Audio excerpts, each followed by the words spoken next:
The cucumbers grown by the man were full of blood. Although he didn't dare to eat them himself, he still put these vegetables by the roadside. Unexpectedly, just after he left, a girl came and packed up the vegetables to take home. But when she was about to make a dish of tomatoes stir-fried with tomatoes, her knife got stuck halfway through cutting. With a puzzled look, she opened it up, only to find that there was actually an eye growing inside. The terrified girl was so scared that she screamed on the spot. It turned out that the reason these vegetables mutated was because the fertilizer the man used to grow them was actually made by mixing in human flesh. That day, the man had a big argument with his wife. He only gave her a gentle push, but unexpectedly, an accident happened. His wife fell onto the blade and died instantly.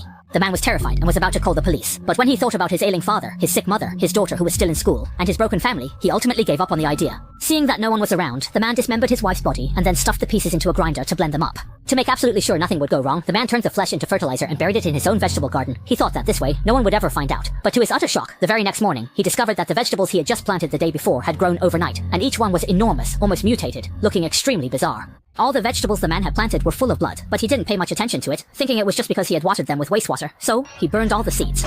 But that night, the seeds started sprouting from the ground one by one, and in the blink of an eye they blossomed and bore fruit. However, they grew into all sorts of strange shapes. Some tomatoes sprouted ears, some eggplants grew fingers, some pumpkins even grew hair, and some developed sharp teeth. It was as if they had come to life. In less than half a year, these vegetables had formed into the shape of a human being.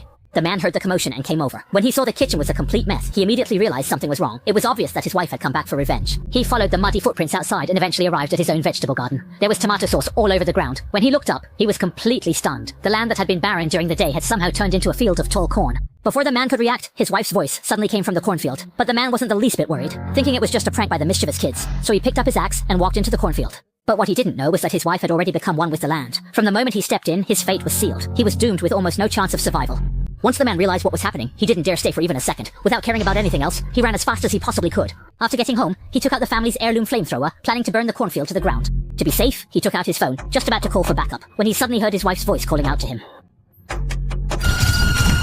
The scene shifts, and the man is buried in the ground with an eggplant growing out of his mouth. From then on, he becomes fertilizer for these vegetables. And with that, the film comes to an end.